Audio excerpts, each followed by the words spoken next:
I'm Shirlaine from TSC Tuition, and today I'll be talking about emotive language and imagery. Emotive language and imagery are two very common persuasive techniques or devices that authors use in order to persuade their reader. So today I'm going to talk about how you can spot them and what the difference is, and how you can analyze them in your argument analysis essay.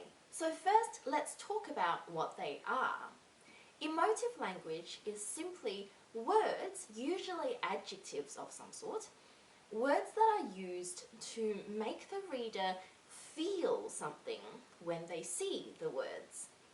Imagery is what the word suggests, an image. It plants an image, or it creates an image of something in the reader's mind. So that means imagery is usually a bit longer than emotive language, where emotive language could be maybe one word here, two words there. Imagery is usually a little bit more sustained. It's usually something more like half a sentence, a couple of sentences even, to create this image in the reader's mind. Now, of course, the two are not mutually exclusive.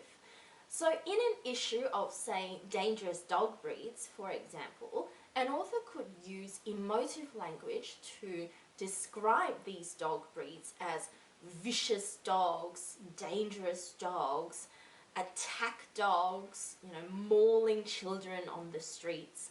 That kind of phrasing or that kind of adjective usage in order to make the reader feel fear or terror or concern over these dangerous dog breeds.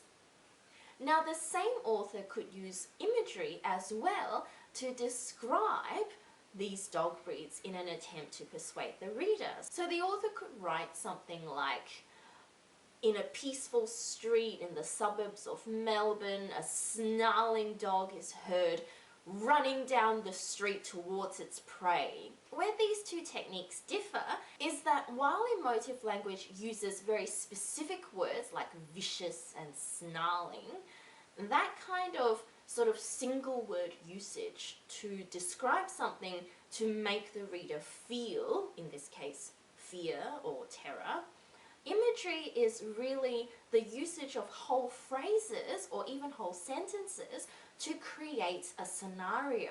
So in this peaceful street in the suburbs of Melbourne, we hear this snarling noise of this crazy rabid dog who's running down the street to, chase down its prey.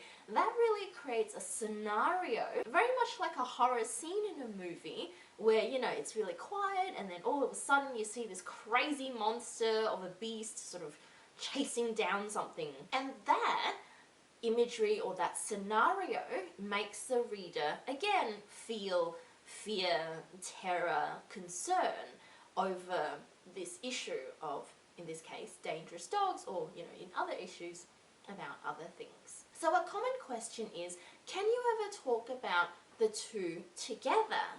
And the answer is yes. You can always talk about the use of imagery and then talk about the use of emotive language within that use of imagery. The trick is then in your analysis, you need to differentiate between what the two does. So when you're analyzing it in your argument analysis essay, you need to be really clear that the author is using imagery to create a scenario for the reader to imagine and therefore position themselves in and feel X, Y, and Z about this issue.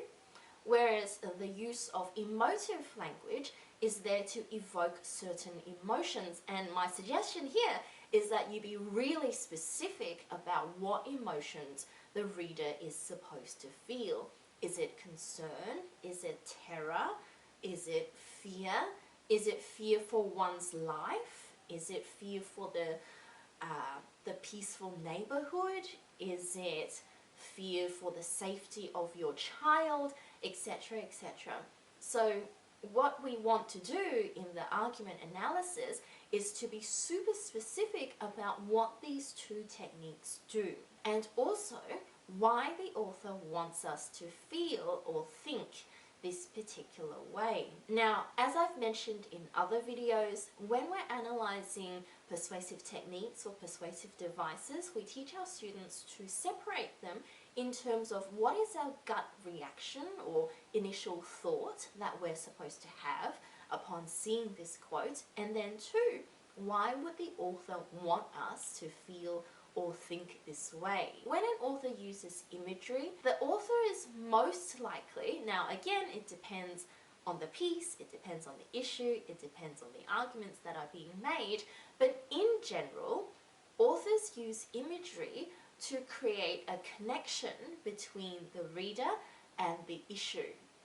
It's hard to care about something and therefore be persuaded by something if you don't really care very much about something at all, or if you can't really imagine what it's like. If the author can create a really good scenario or imagery or help the reader to imagine what something looks and feels like, the reader is far more likely to be invested in this issue, or at least be interested in the issue.